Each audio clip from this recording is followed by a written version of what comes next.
Adila, lihat sini coba Dinda. Kak Adil, kenapa toh kamu pengen kelasnya itu Adil?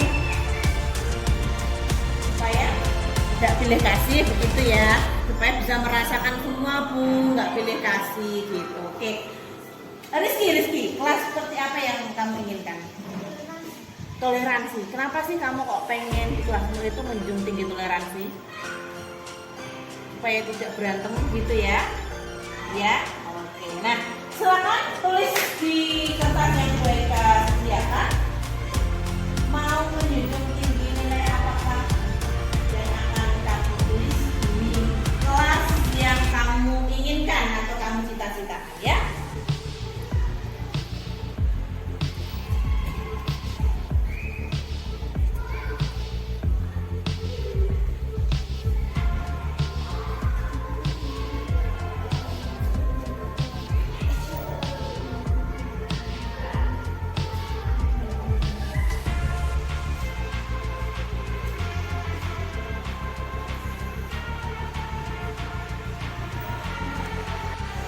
Sudah selesai ditulis? Halo, sudah selesai belum ya? Kalau sudah, kita sepakati bersama. Oh, dari Mbak Dinda, Mbak Nana, Mas Irfan dan bersama.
Assalamualaikum warahmatullahi wabarakatuh. Selamat pagi Bapak. Selamat pagi Bu Guru Hebat SD2 yang Timur. Perkenalkan, di sini saya Erika akan mendeskripsikan tentang budaya positif yang saya dapatkan ilmunya di guru penggerak ini. Tapi sebelum kita mulai, marilah kita awali diseminasi ini. Monggo Bu Am dengan berdoa terlebih dahulu supaya hari ini diberikan keberkahan dan ilmu yang disampaikan hari ini bisa bermanfaat untuk sekolah dan untuk anak didik kita.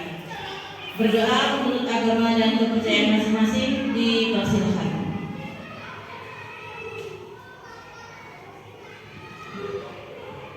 Terima kasih. Selamat datang Bu Am. Hari ini tidak kali Bu Am ketinggalan. Hari ini saya akan mendiseminasikan budaya positif yang saya dapatkan di guru penggerak dan rekan-rekan guru yang lainnya. Kenapa kok budaya positif ini disebarluaskan? Karena kebaikan itu jangan diempet sendiri, begitu kan? Kebaikan itu kalau bisa ditularkan, kalau bisa diterapkan dan dibiasakan, tidak hanya untuk diri kita tapi juga untuk orang lain, supaya semuanya juga membudayakan positif, terutama di SD 2 Jatikulon ini. Apa sih budaya positif itu? Nah, kita lihat dulu konsep budaya positif. Yang pertama itu adalah disiplin positif. Kemudian yang kedua kita akan mempelajari kebutuhan dasar manusia. Manusia yang kita hadapi itu siapa? Anak-anak. Oleh sebab itu, apa yang kita terapkan ke mereka, kita harus tahu dulu kebutuhannya apa. Kalau orang jual makanan kan kebutuhannya yang dijual adalah menu makanan yang paling disukai oleh konsumen. Kalau guru adalah bagaimana membuat menu yang sangat disukai oleh anak-anak sehingga mereka itu makan itu enjoy enjoy dan dia tanduk lagi. Harapan saya dan harapan pemerintah juga seperti itu. Kita bisa memberikan menu yang sesuai dengan karakter kesukaan mereka. Begitu kan, Bu Ulfa? Ya, oke. Yang ketiga kita akan pelajari juga dengan posisi kontrol restitusi. Yang keempat kita akan pelajari tentang segitiga restitusi, dan yang kelima adalah kita akan pelajari yang namanya motivasi berperilaku. Kita bahas yang keenam adalah endingnya, yaitu perubahan paradigma belajar. Perubahan paradigma belajar. Jadi kita kan sering ya membuka di YouTube atau kemarin bahkan PNN yang baru saja kita laksanakan, kita ikuti bersama seminar PNN-nya. Paradigma belajar yang dikejar-kejarkan oleh pemerintah adalah merujuk pada satu tokoh pendidikan. Ada yang tahu pendidikan tokoh pendidikan yang dikejar-kejarkan itu siapa? Siapa yang ini? Iya, Ki Hajar Dewantara. Betul, 100 untuk Bu Eni. Tepuk tangan yang betul sekali, luar biasa. Jadi merujuk pada pendapat Ki Hajar Dewantara bahwa mendidik dan mengajar adalah sebuah proses memanusiakan manusia. Memanusiakan manusia sehingga mereka itu bisa merdeka atau memerdekakan manusia dengan segala aspek kehidupan, baik fisiknya, mentalnya, jasmani dan rohani itu bisa merdeka yang sesungguhnya. Dengan sistem pendidikan yang dilakukan adalah sistem AMOM, yaitu ngomong. Jadi anak itu dibina, kemudian dibimbing, bukan hanya mentransfer ilmu saja. Kalau mentransfer ilmu saja, Google lebih pintar daripada Google. Tapi apa yang tidak ada di Google, yaitu penerapan karakter. Itulah tugas kita. Karena kalau masalah ilmu pengetahuan, murid tidak usah tanya guru. Tanpa sekolah dengan misalkan tanpa bertanya dengan Bu Mata, dia adaptasi adalah Bu Mata ngasih pertanyaan itu. Tanpa Bu Mata memberitahu, dia sudah bisa tahu dari mana. Bah Google. Bah Google memang lebih pintar secara pengetahuan, tapi Bah Google tidak bisa mengajarkan pendidikan karakter. Itulah yang diharapkan di sekolahan kita dan diharapkan oleh pemerintah. Supaya apa? Supaya tidak ada yang namanya pemimpin korupsi, tidak ada pemimpin yang namanya dia itu menggunakan wewenangnya secara semena-mena. Contoh kasus Sambo, itu kan apa? Dia menjadi seorang pemimpin menggunakan kekuasaannya untuk mengontrol anak buah. Apakah yang namanya pemimpin yang seperti itu? Nah, itu adalah pemimpin yang pintar, tapi karakternya tidak kuat. Harapannya tidak seperti itu. Pembelajaran dengan paradigma baru dirancang berdasarkan prinsip pembelajaran diferensiasi. Nah, saya mau tanya, Bu Mata, apa sih yang diketahui berdiferensiasi? Kan ini sudah pakai umur ya kelas 4? Sudah. Mari kita tanya ke Bu Mata, apa itu berdiferensi? Pembelajaran berdiferensiasi berarti pembelajaran yang menyesuaikan dengan karakter siswa yang berbeda. Diferensiasi itu berbeda, jadi melihat karakter siswa dari sudut pandang yang berbeda, kemampuan awal yang berbeda. Hebat, luar biasa, Bu Mata. Betul sekali. Apakah ada pendapat yang lain menurut versinya Bu Muti berdiferensi? Apakah ada perbedaan dari Bu Mata? Hampir sama. Oh, hampir sama. Sama apanya ini? Setiap anak mempunyai karakter yang berbeda-beda, berarti cara mengajar guru juga tidak perlu disamakan, disesuaikan dengan kemampuan dan kebutuhan siswa. Oke, luar biasa. Betul sekali. Berarti pemahaman tentang kepemimpinan itu Bu Muti juga ya. Jadi saya lihat di sini gurunya cerdas-cerdas. Kenapa? Belum diajarkan saja sudah tahu berdiferensiasi, ya kan? Perbedaan yaitu mengajar dengan kebutuhan muridnya. Kenapa? Satu kelas tidak mungkin suka melukis semua, satu kelas tidak mungkin suka nyanyi semua. Lalu bagaimana? Ya kita kombinasikan. Kadang kita keluar ke alam, kadang kita sambil bernyanyi, kadang sambil menggambar. Bahkan diperbolehkan juga dalam memberikan penilaian itu tidak harus soalnya sama. Gitu. Kenapa? Karena setiap anak pencapaiannya beda-beda.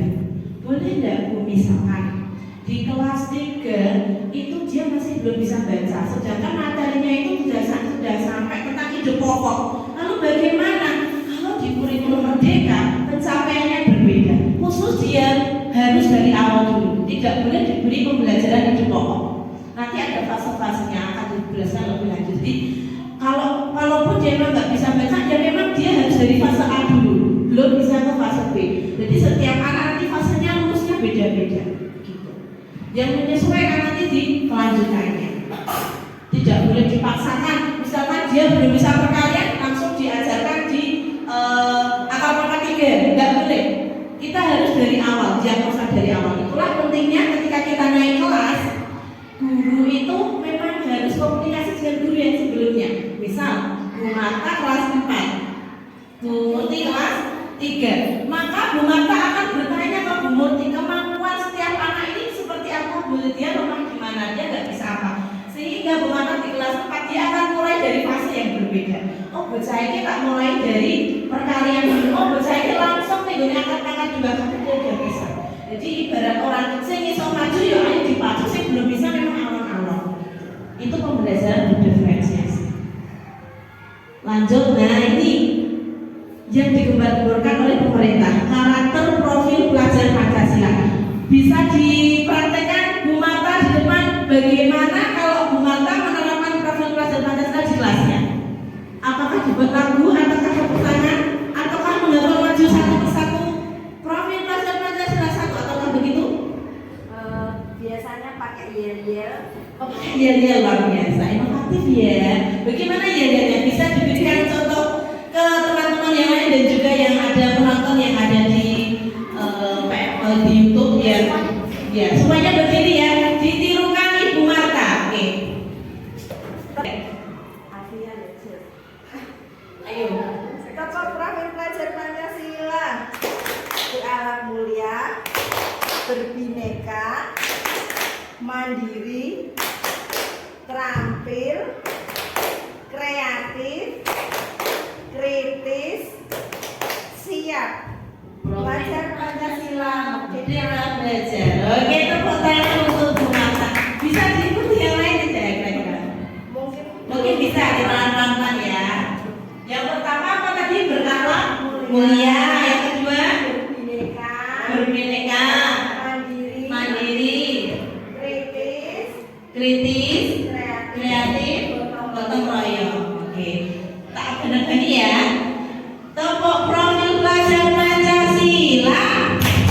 Anak mulia, berbineka, mandiri, kritis, kreatif, gotong royong, siap. Pelajar Pancasila merdeka belajar. Oke, luar biasa. Tinggal nanti kita terapkan ke anak berarti ya, yang kelas 1 bisa ditiru karena sudah umur juga. Oke, Bunda ini juga bisa ternyata. Coba disunting Mas Philip. Kalau tadi Bu Marta versi tepuk, sekarang Bu Eni versi menyanyi. Bismillahirrahmanirrahim. Pelajar Pancasila beriman dan bertakwa pada Tuhan yang esa dan berakhlak mulia, berkebinekaan global, gotong royong mandiri, kreatif dan bernalar kritis. Dari ini kita bisa lihat salah satu wujud dari pembelajaran berdiferensi. Itu versi tepuk-tepuk, yang ini versi nyanyi. Kenapa? Yang situ suka aktivitas gerakan. Nah, sama dengan anak kita, ada yang suka menari, yang ini suka nyanyi. Kenapa ya? Karena dia suaranya bagus, dia suka nyanyi, mendengarkan begitu. Itu salah satu contoh saja. Boleh. Misalkan di kelas materinya tentang bangun rumah ya, yang situ sukanya itu gambar bangun rumah. Sebutkan jenis-jenis bangun rumah. Saya bebaskan. Mbak Murti ternyata menjawabnya dalam bentuk gambar. Betul apa salah? Ya betul, boleh. Yang penting dia bisa menyebutkan jawabannya dalam kubus, balok. Dan ini dengan nyanyi. Bangun ruang ada 6, balok, kubus, prisma. Boleh. Yang penting dia bisa menyebutkan nama-nama bangun rumah. Mau versi gambar, atau mau versi nyanyi, atau juga mau versi dalam bentuk dia itu apalagi misalkan pembeliannya langsung kardus. Nama-nama bangun rumah, bawa kardus, bawa lagi galon atau itu benda kampung, boleh. Sesuka mereka, yang penting tuh dia bisa memahami contoh-contoh bangun rumah gitu. Sampai sini ada yang ditanyakan? Saya kembali lagi ke budaya positif. Nah, disiplin positif. Disiplin positif. Coba dibaca yang keras Mbak Rufa. Apa itu disiplin positif? Salah satu cara menerapkan disiplin yang bertujuan menumbuhkan kesadaran murid untuk melakukan sesuatu tanpa songgokan, ancaman maupun hukuman. Ya, betul. Menumbuhkan kesadaran dengan 3 kategori kunci. Apakah songgokan selama ini?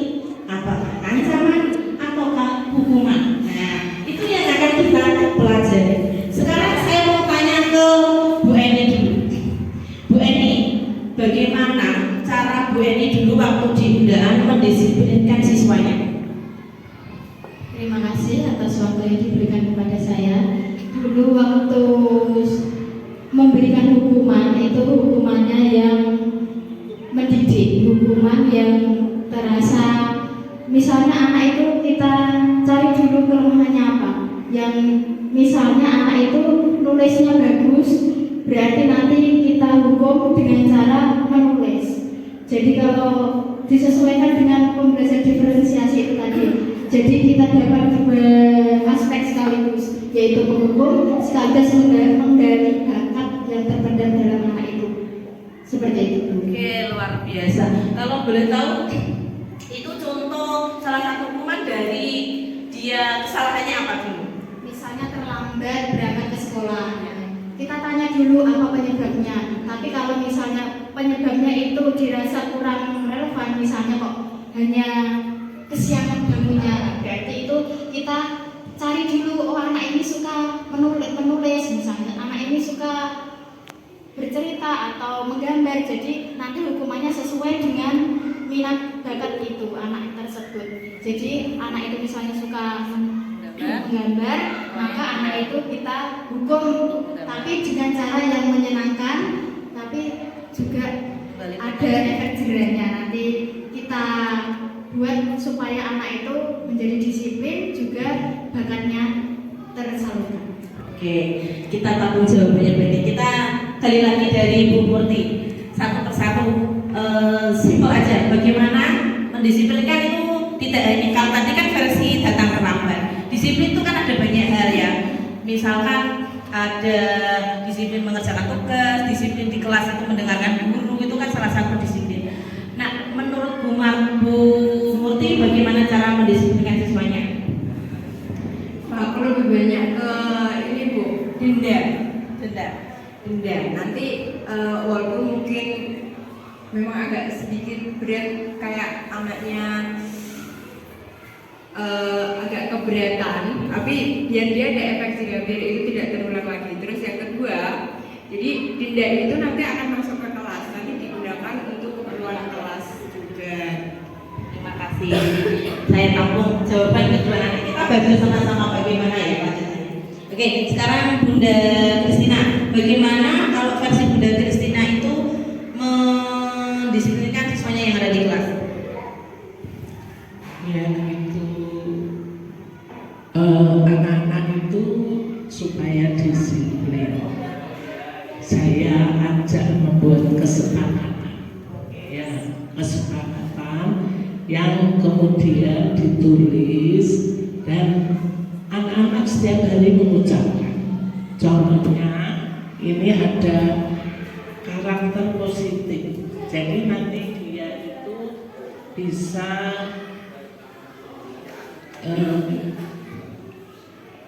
pada dasarnya kesepakatan itu merupakan nilai-nilai Pancasila, ya. Jadi setiap hari diucapkan supaya itu benar-benar terngiang-ngiang dalam hatinya. Yang pertama itu religius. Nah, pertama kali itu saya ajarkan pada anak bahwa anak SD 2 dari Kulon itu harus taat pada Tuhan. Yang kedua, jujur. Jadi misalkan tidak mengerjakan PR, dia juga harus jujur. Kenapa? Sebelum ditanya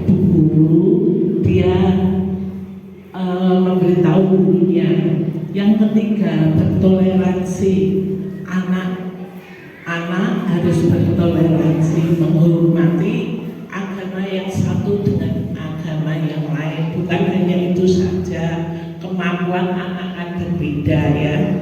Terus menghormati orang tua dan guru.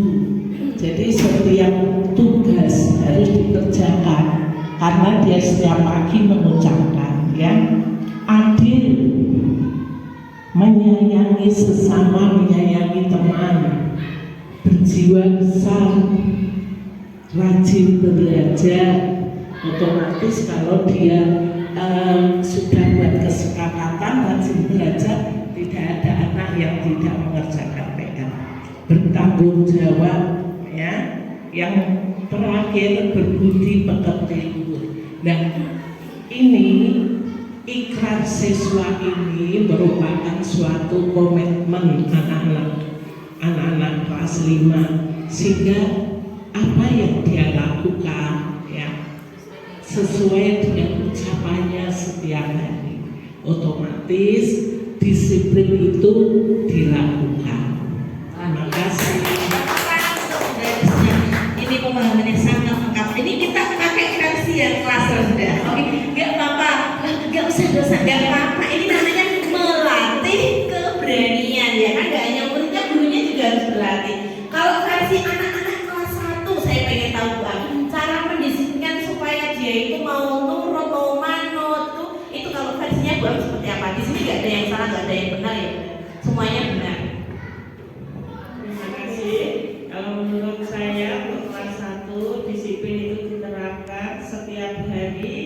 Anak setiap masuk dengan cara anak disuruh berdiri di luar untuk berbaris dulu, kemudian setelah itu masuk satu persatu saling kepada bapak ibu guru yang ada, kemudian masuk kelas. Dia mempersiapkan diri dengan cara membimbing teman-temannya untuk berdoa.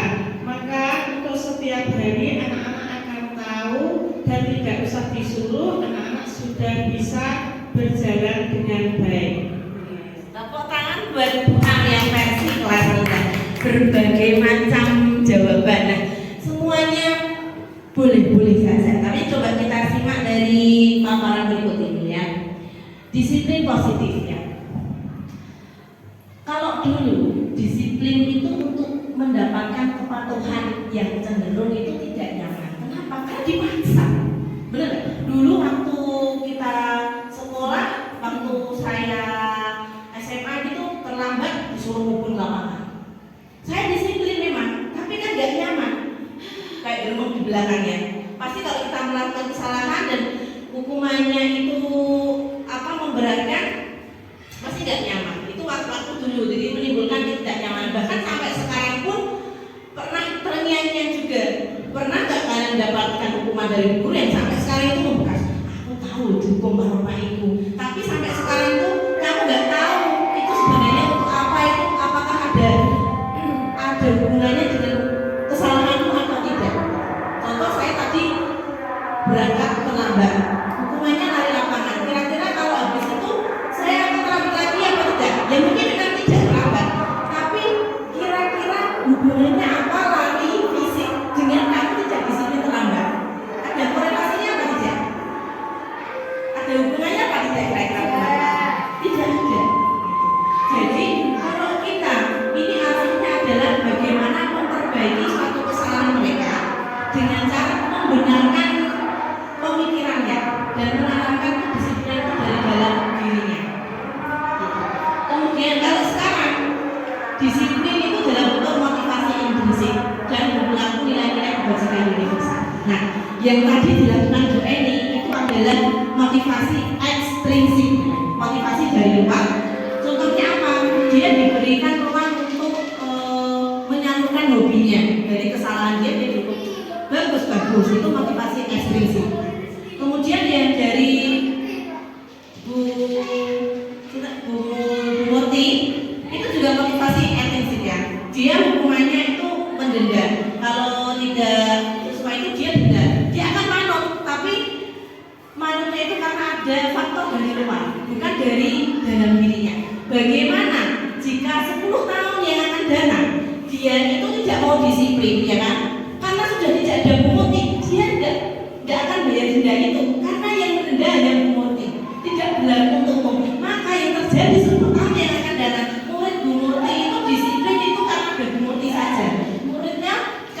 ada saja. Begitu dia 10 tahun yang akan datang, dia akan menjadi orang yang liar lagi. Begitu.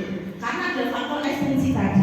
Nah, bagaimana yang benarnya itu kita faktor intrinsiknya kita bahas ini supaya mereka itu memang disiplin karena dari faktor dirinya. Paham betul tentang apa yang dijunjung tinggi. Salah satu contoh tadi adalah bentuk kesepakatan kelas seperti yang dilakukan oleh Bu Christina Rahayu. Nah, itu pemahaman dari awal kesepakatan kelas, kemudian diikuti oleh aturan seperti boleh yang dilakukan oleh Bu Eni ataupun seperti Bu Murti gitu. Lanjut kita, nah ini kebutuhan dasar manusia. Sudah saya bilang tadi, kebutuhan manusia itu ada bertahan hidup, kasih sayang, penguasaan, kesenangan dan kebebasan. Yang namanya murid itu pasti kebutuhannya beda-beda. Kok nggak mata saja di rumah kebutuhannya beda-beda ya kan? Jadi butuh uang untuk misalkan kalau aku lebih suka untuk masak, kalau yang adiknya lebih suka uang untuk jajan fashion. Itu kebutuhan orang beda-beda. Apalagi anak kita gitu.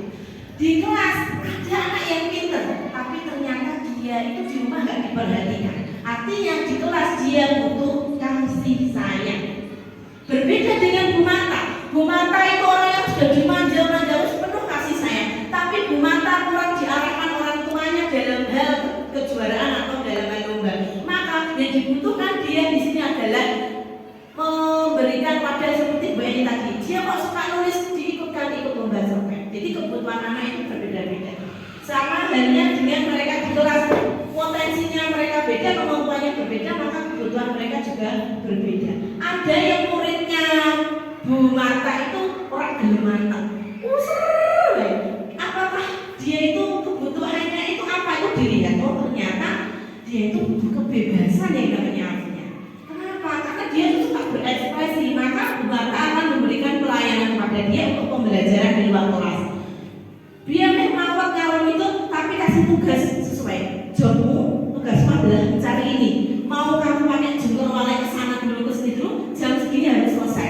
Terserah cara dia bagaimana. Itu memberikan dia kebebasan. Jadi jangan hanya di kelas ataupun hanya ceramah saja. Berikan media-media yang menurut dia itu menarik sehingga dia menjadi senang atau tertarik dengan jenengan. Gitu. Mau dijeda, maka saya disiplin. Itu yang dilakukan oleh Bu tadi ya. Yang ke B, mendapatkan imbalan atau penghargaan.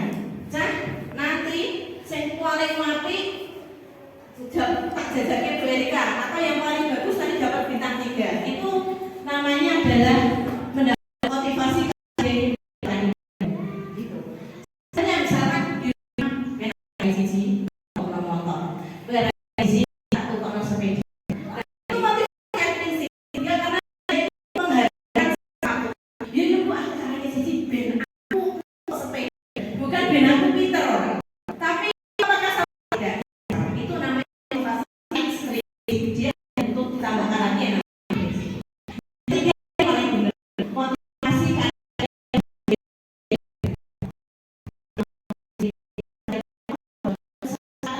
menjadi kelas yang adalah dia dengan berangkat waktu.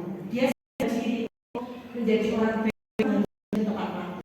Dan bahwa kesepakatan itu kebaikan dirinya. Nah, dia kalau ketika tulis memberikan kesepakatan aja sama diusulkan. Oh, aku Bu di tempat waktu di kelas ini. Dia tanya dulu. Enggak mantap. Aku kelas ini pengen menjadi kedisiplinan. Karena kalau ada satu yang terlambat, dia akan pergi belajar. Dia akan kesalahan ketika kalau kesalahan menyebabkan dia itu ngos-ngosan, fokus. Nah itu dia tahu seperti itu. Dia sudah meyakini hal itu ya. Kemudian setahun yang ada dia akan tempat soalnya tempat bekerja karena kalau dia sudah kesepakatan itu dijunjung tinggi karena kamu mau di atau kamu diberi hadiah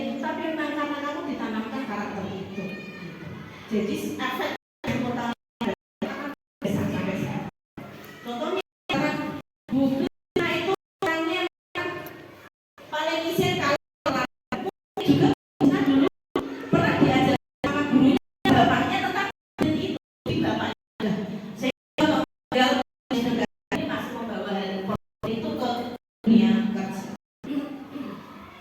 Lanjut, konsep disiplin identitas dengan negara. Hukuman itu pasti gitu. Betul apa tidak? Iya. Ibu-ibu itu menimbulkan tidak nyaman. Murid ini jelas. Murid pasti takut karena didukung. Ini mana nanti sampai sekolah kan mbak kan suka gitu. Lebih ngomong bae lho. Sampai empat sampai lho. Itu anaknya buat kemudian menyembunyikan kesalahan apa? Ibu dia akan ngomong nanti mau dia gara-gara nah itu karena didukung. Itu bukanlah bagian dari sekolah, tapi melakukan kesalahan. Iya. Harus berpakai. Betul.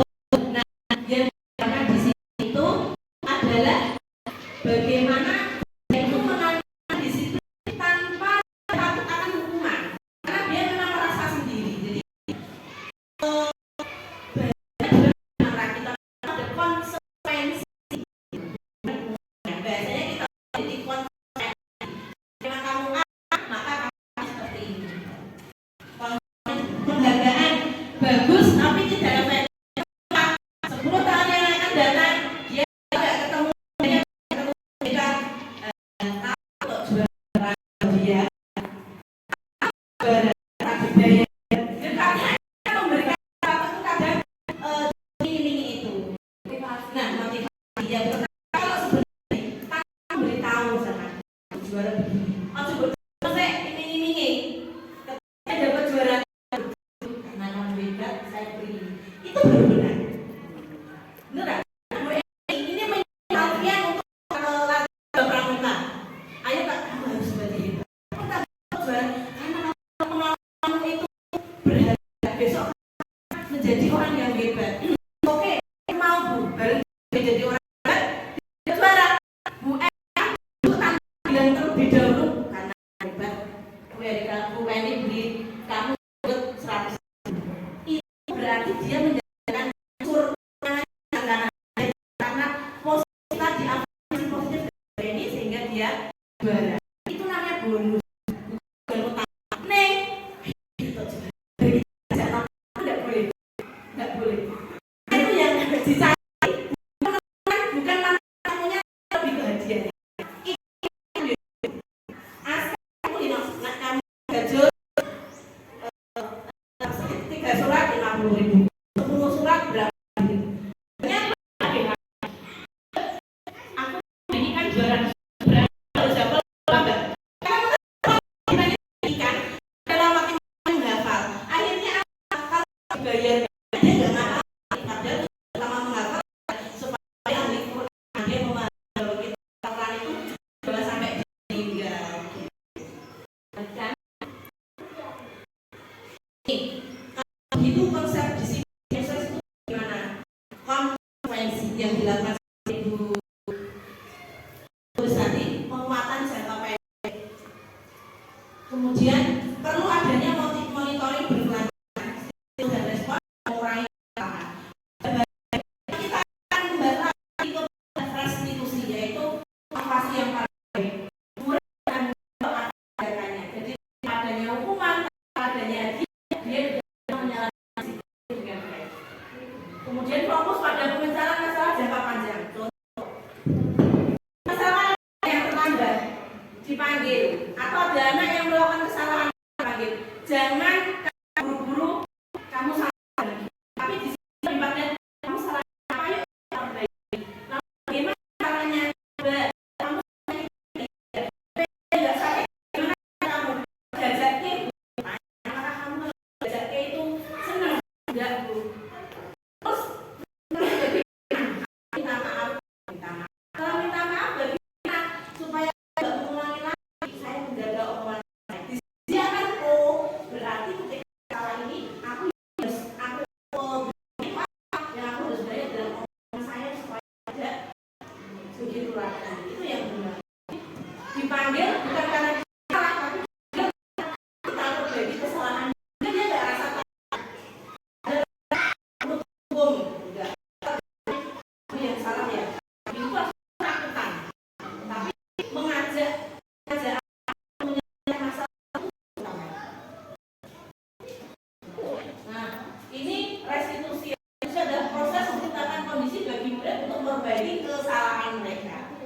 kita lihat ya. Segi restitusi cara menyelesaikan masalah ini yang terakhir.